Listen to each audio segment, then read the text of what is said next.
Brooks Moore, how you doing? Scotty, I'm doing very well. How about yourself? I'm pretty good. Take two. Now that we're on the second take, now we got it. Awesome. You know, it's been a couple of weeks. I've unfortunately had to, we had to reschedule people last minute for about the last, I think like 4 episodes. And I coming back. I'm having all these tech problems, but we're here now. We're doing great. Where are you coming to us from?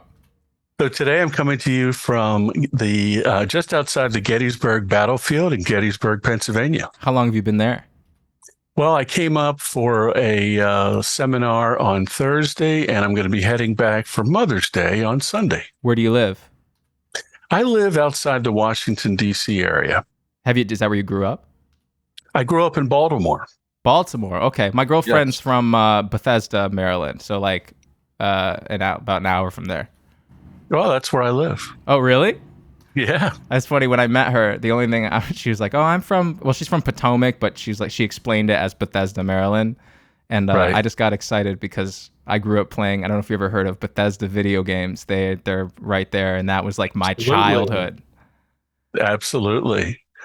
Very tough firm, and a friend of mine works there. Yeah. Oh, really? Yep. They make the best games ever. They have their problems, but they're like total nostalgia for me. Awesome. So growing up, what'd your parents do? So my father was in the construction business, and initially he wanted to be a school teacher, and he did that and coached lacrosse. He was an All-American lacrosse player. And then he worked for my mother's father's company in the summertime, which is a construction company. And in the late 60s, my grandfather had a heart attack. And back in the 60s, when you had a heart attack, you were out for like 3 months. So my dad left his teaching job and went to work full time for his father-in-law. Gotcha. And did he try to get you into construction or teaching?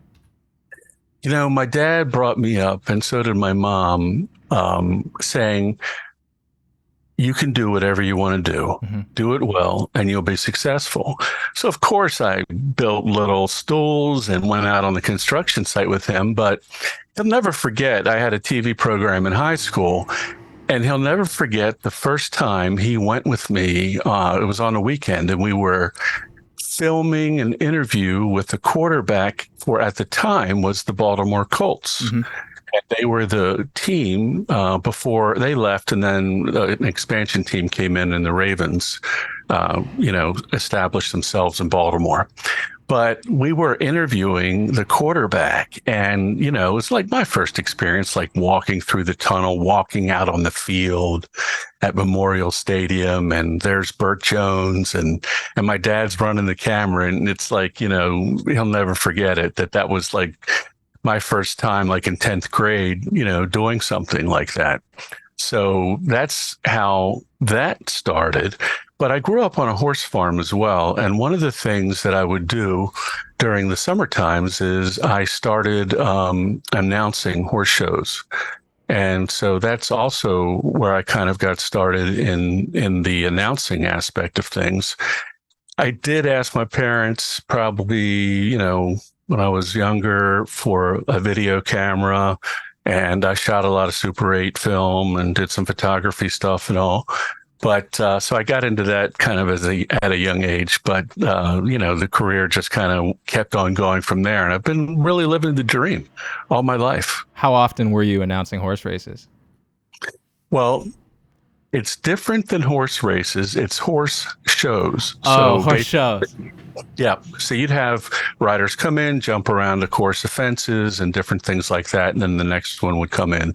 So I did that probably for about, I'd say 12 years off and on, mainly on. And then the last part of that time, I started getting more and more into the television production, and started a company and was doing that, and then went to Africa and Australia, New Zealand, and Alaska for some wildlife safari videos that I was directing. So that's when I kind of really couldn't do the horse shows anymore, because they want you to commit probably like a year in advance. And my business was building up enough, so I really didn't have time to do that. Gotcha. So you're like the guy you're the one who comes in and they're like, riding Buckeye's Fury is John. Right. Right. Next to the ring is number 237.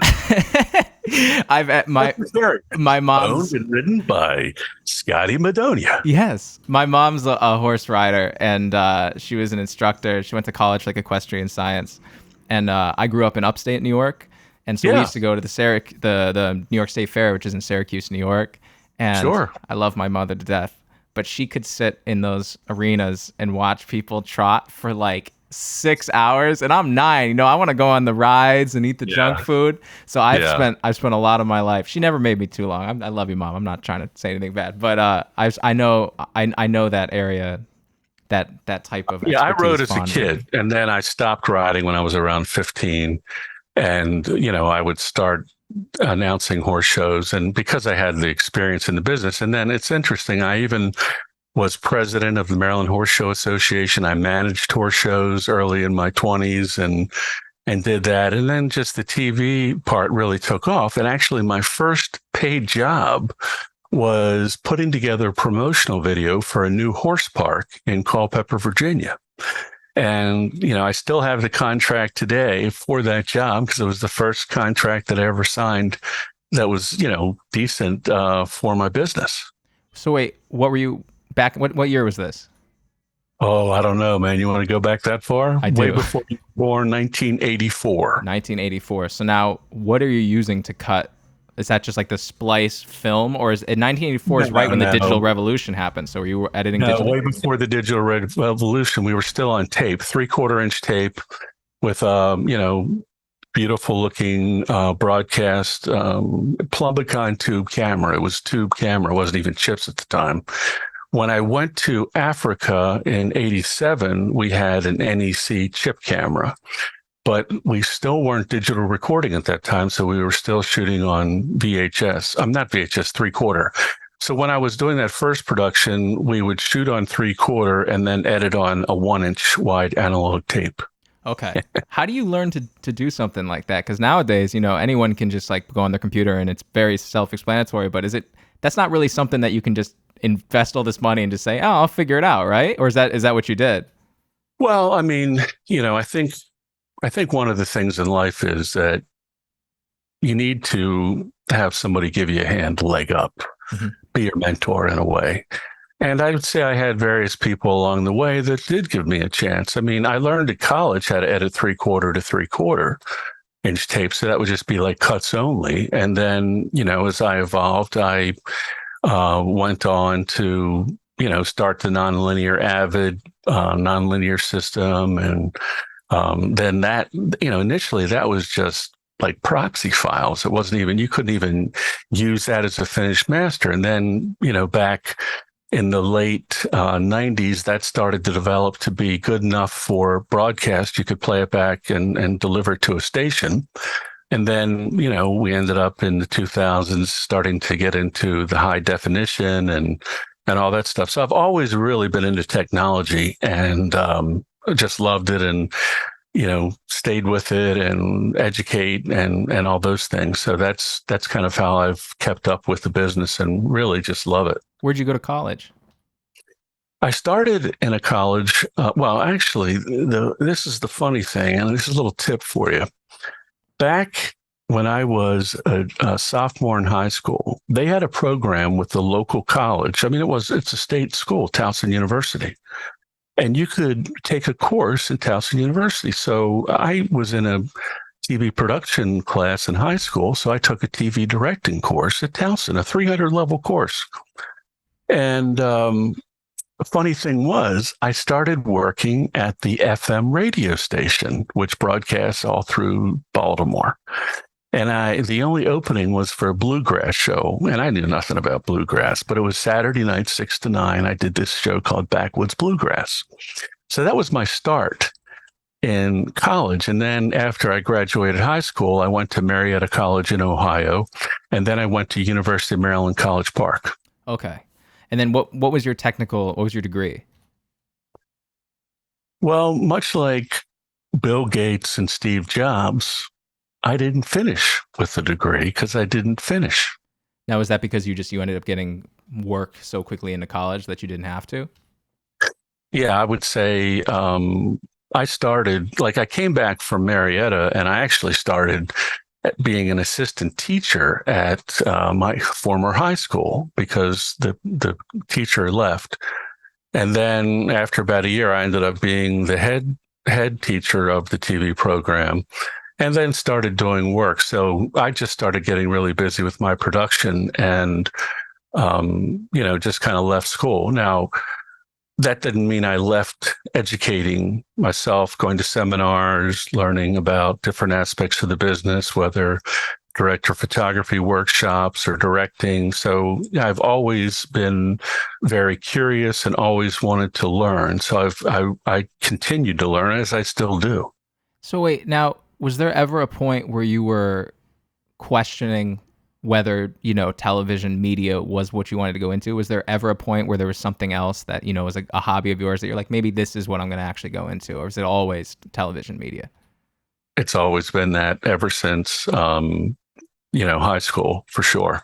And I mean, like I said, I'm still living my dream. Now, do I have other fun things I like to do? Yeah, I like to play music. I like to compose some music. That's really relaxing for me. Do I have any aspirations of, being in a band? Not really. What instrument do you play?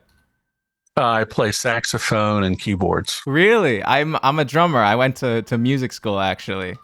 Wow. And unlike Bill Gates, I have a degree. And I also have made no real use of it because I'm doing this now. So, we both have our journeys. Yeah, and I have to say, my two daughters, I told them that, I didn't find that to be optional. Nowadays, I think you do need to get a college degree because a lot of firms in different places, depending on what you want to do, not everyone is an entrepreneur. Mm-hmm. And I kind of grew up in a family of entrepreneurs. My mom was a school teacher, but then she opened up a women's clothing store. And so my dad was an entrepreneur and my grandfather. So I would say I grew up in that, but not everyone has the stomach for that. And therefore, they need to work for somebody else. And in doing that, a lot of times people want to see a degree because there is so many people out there. And both my daughters graduated with degrees. Yeah, I technically for the degree, I don't think I needed it necessarily, but I'm so happy I went to college, especially where I went to this place called the New School, which is in Manhattan. And, Yeah. I have a degree in jazz drumming performance. And, Awesome. That's great. but at the very least, whether or not I finished or not, I actually ended up graduating during the pandemic. So it was like my whole last year of college. I think it was the end of my junior year, and then all of my senior year of college was doing like jazz workshops with an electric drum kit in this apartment, like over Zoom, which it ended up benefiting me tremendously because what ended up happening was I was doing all these Zoom calls, and I had always kind of wanted to do something in terms of video. I made like videos where I was like producing one of my good friends. I don't know if you ever heard of a tenor saxophone player. His name's Augie Bello. He's you'll see him on Instagram and TikTok. One of the good friends of mine, and his whole career is making like saxophone social media content. So I started doing that, but then I had all this free time because, to be honest, I was not paying attention to my classes because I was like, I really don't care about this anymore. It's the pandemic, all that. And I ended up starting this show out of that. So a lot of good things I was able to make out of it, even though technically I could personally take or leave the actual piece of paper.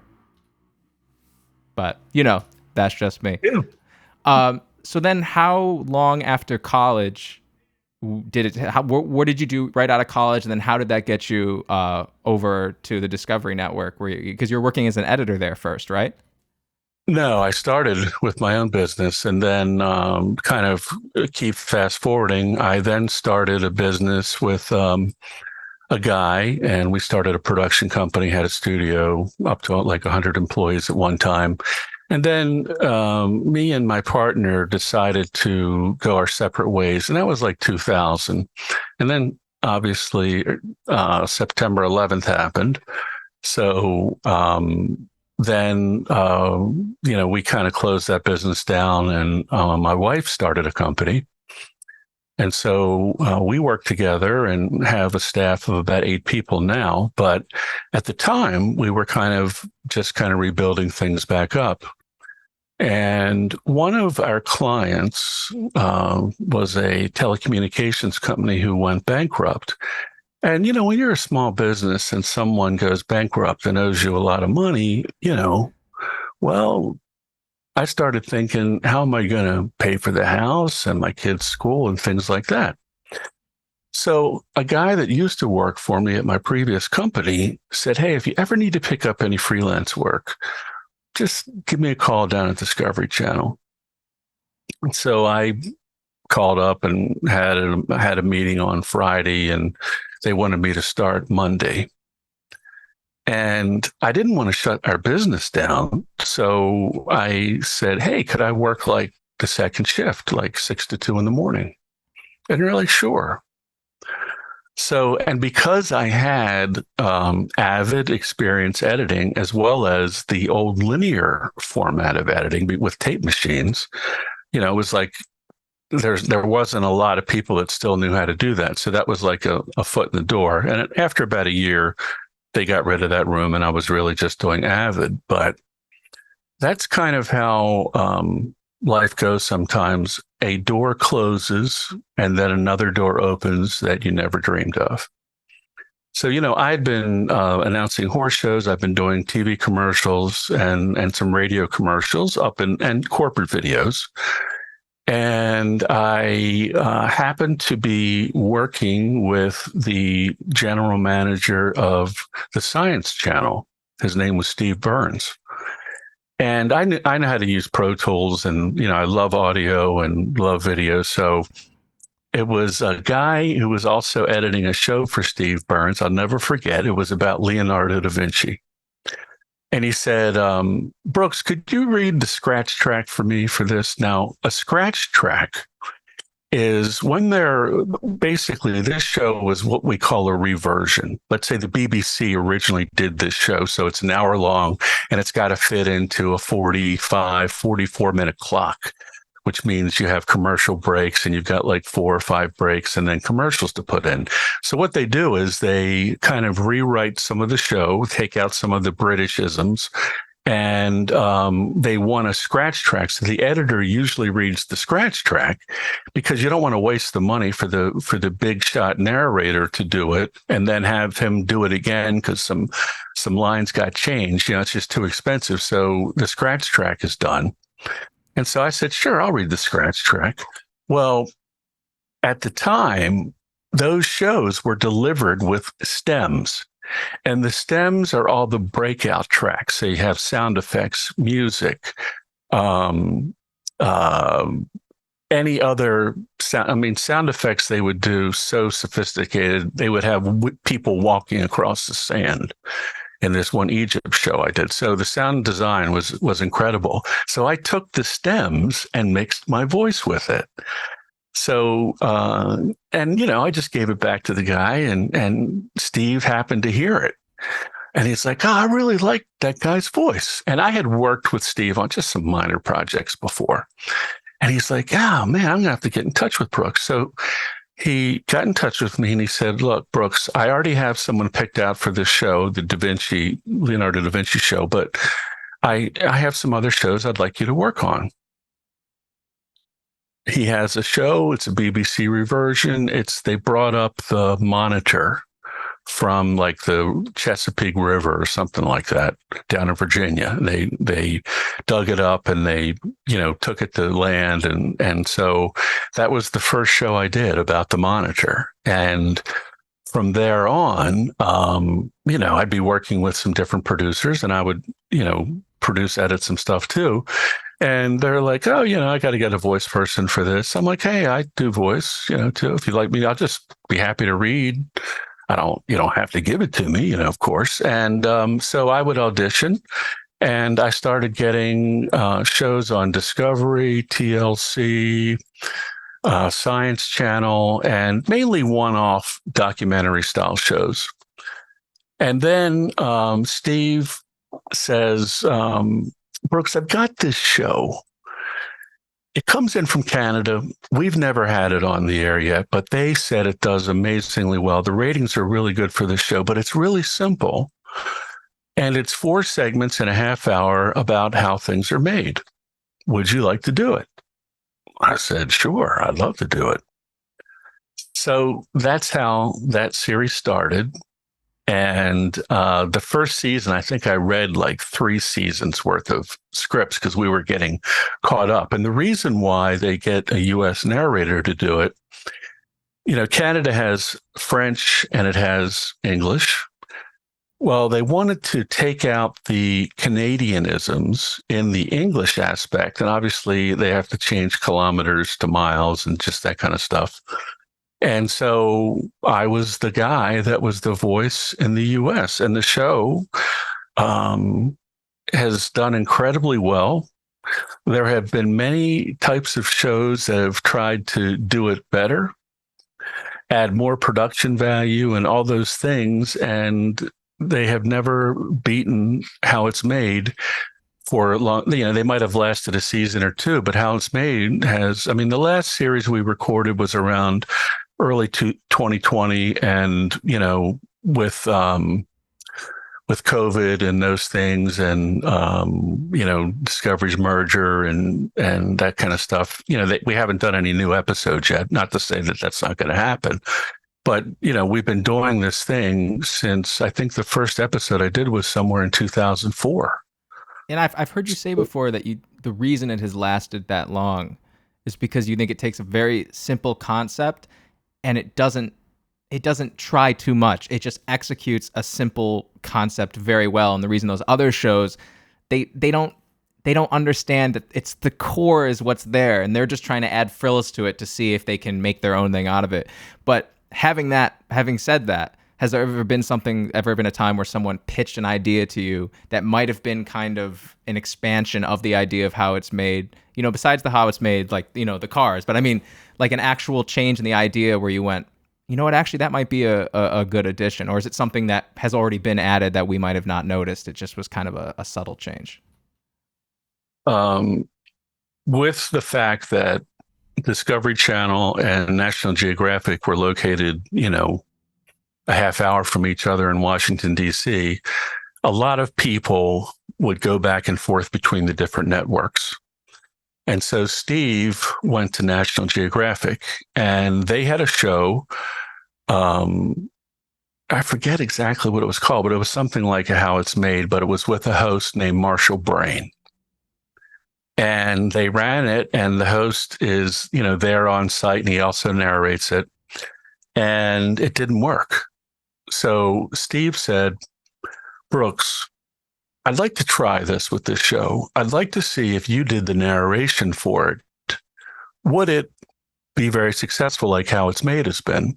Now, I wasn't, unless I didn't have like an exclusive with Discovery to be the only, to only do How It's Made for them. There's nothing like that in any kind of contract. They could air it on the moon, and I wouldn't get any royalties or anything like that. But I think that's why the writers are striking right now. So we did the show, and you know what? It did a little better, but it wasn't enough for them to pick up another season of it. And How It's Made is done by a really great, talented production company up in Canada called Maj Productions. They're in Montreal. And it was funny. The first season, every episode had some kind of hockey thing in it. Hockey pucks, hockey sticks, hockey goals. I remember watching that at my grandmother's house. That just brought up such a distinct memory.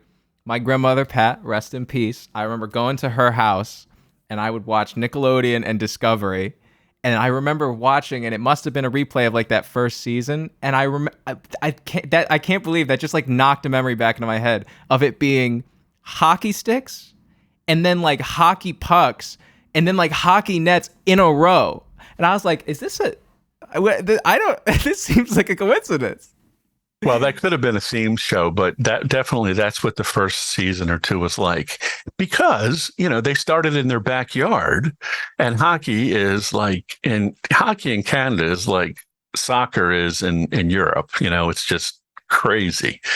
So and then the show, did really well, and they started traveling all over the world. So then you would have, but they never changed the premise of the show in all those seasons that I was the narrator. It was 4 segments per half hour, and they would always have some little pun or some little kind of joke thing at the end of each section, and people say about the music. And I mean, the fact that and the other great thing was there wasn't a person that you had to watch describing something. So your attention was focused solely on what was being made or engineered or designed.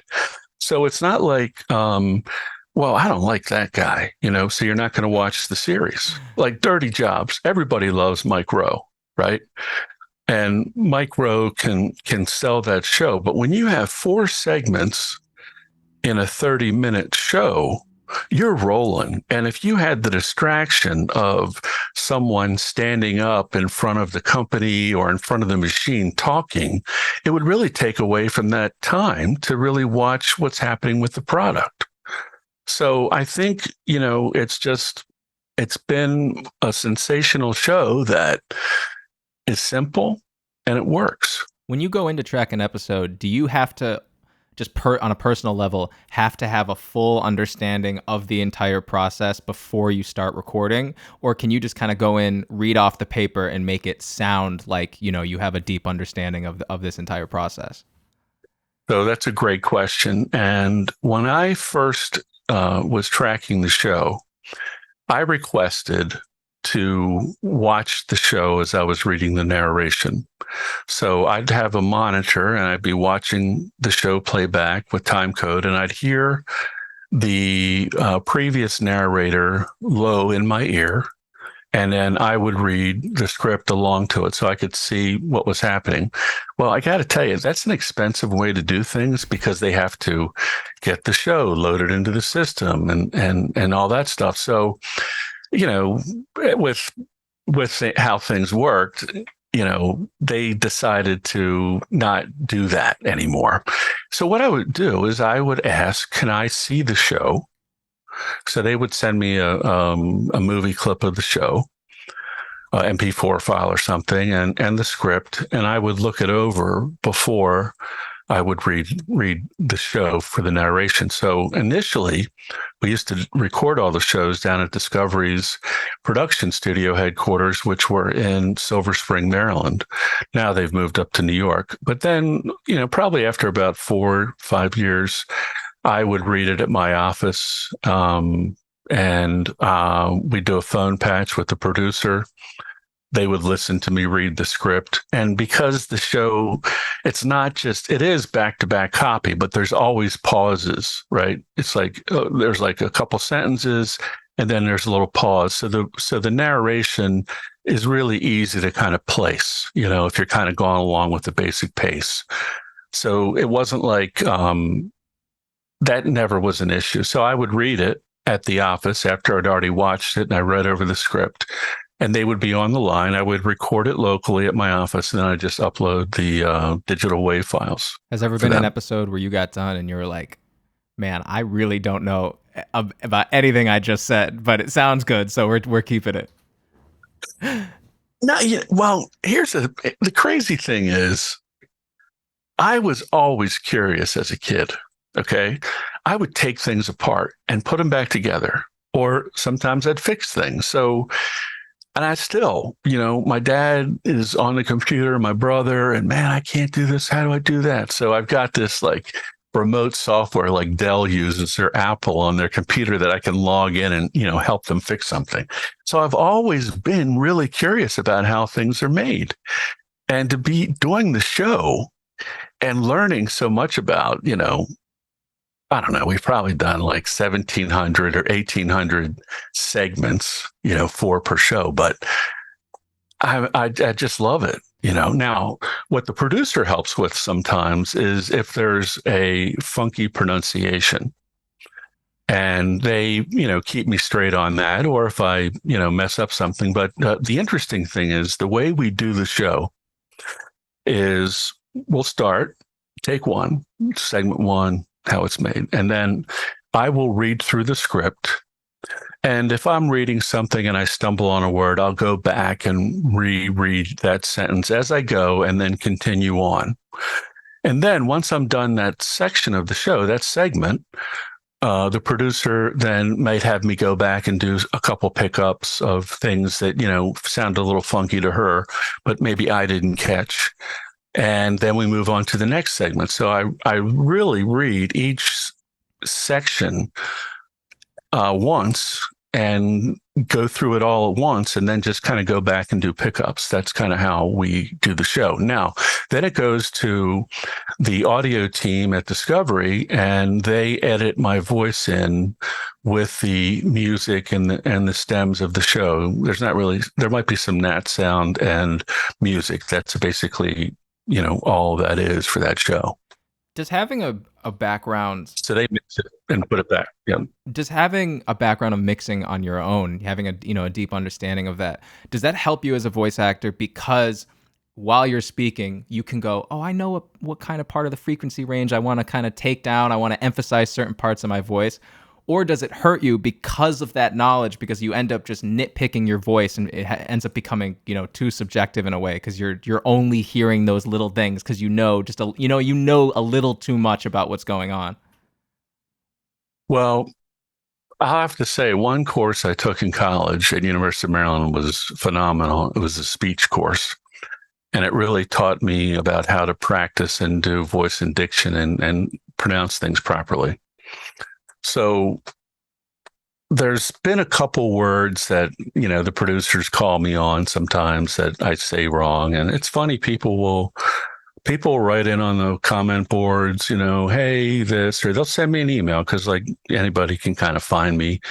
I'm always the first name in the credits and people will look me up. I'll get requests to, hey, can you do a little video for my dad's 60th birthday or something like that? I mean, the fans have been really amazing. But I would say, how it's made, how I did that was just basically a style that I developed for it. I wasn't given any direction on, well, you need to be like reading like this, Brooks. Can you kind of give us the low end read? Or or like really today on how it's made, So I just kind of came up with a style that I felt appropriate and I never was asked to change it. So today on how it's made, dishwashers, radios, microphones, and toy cars.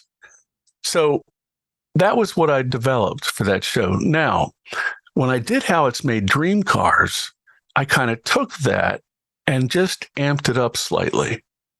So added a little bit more excitement in the voice, because you got cars going really fast. And I mean, the car series was really neat. That was like 3.5 seasons. And so what I try to do is I try to look at the script. I try to also listen to the music when I'm asked to do the narration on something. And I try to kind of come up with a feel. And of course, different people that are producers have a concept what they want. And the thing is can you dial your voice into what they're looking for or show them something that they might not have thought of, but give them options. So I really try to do that. And as a producer too, I'm obviously, it's kind of like acting in a way. I might audition for something and never get it and never hear any feedback from it. So you can't let those kind of things get you down. You just got to keep on plugging away and not quitting.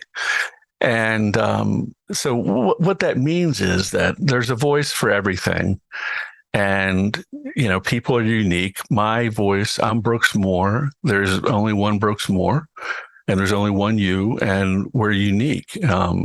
So people now, I'll get a lot of calls because I've been doing How It's Made for so long. I'll kind of be, hey, can you give me like a How It's Made read for this new product we're developing, this new medical product? So I'll get that kind of thing sometimes, but I also do other stuff, and I'll also direct voice talent. And one thing that's kind of like a pet peeve for me is when you're directing a voice talent and I will say, look, I really need you to kind of close this off, this commercial, the end of the commercial, and I need you to bring it down, um, uh, like just the last line of the tagline, whatever. I'll give you an example. The heartbeat of America, today's Chevrolet. Now, if someone read that, the heartbeat of America, today's Chevrolet, so you can read that end line many different ways. And when I'm asking for something as a producer and the person can't get what I'm saying and get that to come out of their mouth, that's a little frustrating.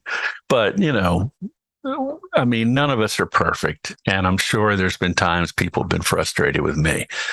But typically, when I did that, I'll tell you, when I did that show for National Geographic, the producers on that were very specific about how they wanted to read the show. How It's Made, basically, the show's like 22 minutes with commercials, but I usually can read an episode in like 30 minutes. Mm-hmm. Now, this one show I was doing, it probably took 2 hours to read an episode. And it's because the producer was very specific on what they wanted to do. So you got to really dial in to what they're looking for. When I listen back to myself or something, I'm sure I'm thinking like, well, I probably could have said that a little differently or whatever, but I try not to beat myself up about it. I mean, that's a no-win game. And I just think that it's better to be thankful for what you have and what you've been given and the gifts you've been given that you can utilize. And, the name of the game is not no, I'm not good enough. I don't sound good enough. The game that people play in their heads when that voice is telling them they're not good enough. I try to really just stay away from that and get rid of that voice because it's just negative. It's negative energy. It's not good for creatives. Have you ever found that since your voice, and I know you said you put inflections on it, but like you said, it is you. Do you ever find that having a voice that's so distinct and so iconic to so many people, especially of my generation, in some way can cause problems because you go on a new project and while they want you, they might also want to have like, a new take on your voice, and they might be like, this sounds a little bit too much How It's Made. Does that ever happen to you? No, because I'll tell you, typically you get a script for something. A lot of times for some of the corporate stuff, like the producer really knows me and they know that I am and them are in sync. So they don't really request something different. And I don't give everything a How It's Made. I have to say, one of the really neat things when I first started doing voice on Discovery, every show was completely different. The one about the monitor was very very low key. It wasn't a How It's Made read. It was a softer read. So I had a lot of different styles really then that I worked with. Now, of course, just like someone in the movies or something or is in a TV series, they get cast as that character and everyone thinks of them playing that character. And so people think a lot. I mean, I will get a lot of requests to, do a product video. There's a company that reached out to me recently called BlendJet. Mm-hmm. And they have this little blender that's this big. And it's battery powered and it blends a smoothie. And they wanted to do like a How It's Made type read about how the blender's made. So, and they put a little of those funny little idioms in it, and I changed the script slightly because, if you're looking for me to do a How It's Made read, then I better do it that way, kind of like How It's Made was written. So, you always say, you always open the show with today on How It's Made, and then you give what the product is. And then we talk about what we're going to look at. And we go, first, we have the part coming out of the conveyor belt, next, so I would put those little things in like we would normally have in the show into their script. And, I said, look, if you guys want to use this or not, no problem. And they were really appreciative of it because it's kind of what they wanted to have happen. But I do a lot of different things, and I do, I just try to bring it into what I think is a good way to read it. And then the producer will guide me further. Mm-hmm. So I just try to do it that way. And I try to give them a starting basis, and rarely is it a How It's Made starting basis. Mm-hmm. Hey, well, Brooks, thank you so much. We're almost out of time. But before I let you go, I'd be remiss if I didn't ask, and you can say no, or you can send me a bill, or both. Would you mind introducing yourself for my sizzle reel? I usually do this off the air, but having someone who is a professional, I was wondering if you wouldn't mind just giving me a tonight on the Vibe Chamber, Brooks Moore. You can say no. I will not be offended. Tonight on the Vibe Chamber, Brooks Moore. Let's go. Okay, let me give you the way you say your last name. It's Madonia or Madonna? Madonia. Madonia, okay. Tonight on the Vibe Chamber, Scotty Madonia. Brooks, you have no idea how happy that makes me. You can send me an itemized bill. I will pay. One more, man. One more. I'm going to get deep. Oh, okay. Tonight on the Vibe Chamber, Scotty Madonia. Yeah, a little variety. That is going to kick off my sizzle reel better than anything else possibly could have. Hey, Scotty, listen, good luck to you. I think that, typically speaking, when someone asks me to be on the show, I like to look and see what they're doing and things like that. And I have seen some of your great interviews. I think you're doing an amazing job, Scotty. And I know you're kind of getting going and working on building up an audience. And I think you are talented and you have something, because one of the keys to doing these things is to be able to listen and not have an agenda like, oh, I'm going to go down my list, right? And you're listening, Scotty, and you ask great questions. So good luck to you. I know you're going to be a superstar one day, and I can't wait to keep watching you. Thank you so much. That means so damn. This is like the best 3.5 minutes. This was just I got a Brooks Moore outro, and then I got gassed up. Thank you so much. My pleasure. Anything you want to promote before I let you go? Anything you want to plug? Well, I'm on TikTok, and I'm going to be on Instagram, and I have an Instagram, but TikTok, we've got 2 million views so far and about 80,000 followers. So it's gone really strong. We've been up for about 2 months, and looking forward to doing great stuff and working with great people and helping out great people. Awesome. Well, thank you so much for joining me.